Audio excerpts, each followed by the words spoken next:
आजचा अख्खा दिवस माझा शेतावर गेला होता.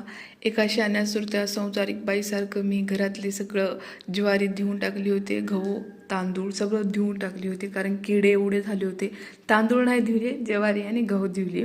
आणि जर वर नाही बसली असती तर कबूतर पार्टी करून सगळं संपवले असते. एवढे कबूतर येते छतावर. झालं आता सगळं काम, बसावं निवांत म्हणून खाली आलं तर काय, खाली लगेच ध्रुवी रडायला सुरू केली, मम्मा मला लई कस्तुरीच वाटते, पोट दुखते म्हणून. आणि तिला ताप पण आली होती. मग काय सगळं पटपट आवरली, आंघोळ वगैरे केली 5 वाजता. आणि मग नंतर तिच्या पप्पाला उठवलं आणि आम्ही गेलो हॉस्पिटलला. आणि तिकडे गेल्यावर मग रस्त्यामध्ये काय तिचं दुखणं कुठं गेलं की नाटकं सुरू झाली. बाहेर आल्यावर तिला एवढी खुशी होती ना.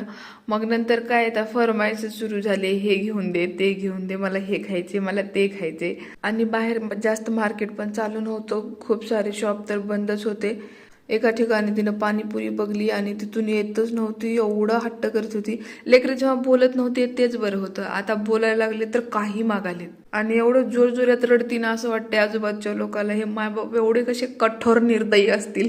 पण मी खरंच लय निर्दयी आहे. मी विचार करत नाही लोक काय म्हणतील. तुला रडायचे ना, तू रड, कुठलं पण एकच घेऊन देते, प्रत्येक गोष्टीचा छंद पुरवत नाही मी. तर असा गेला आजचा दिवस. Bye bye.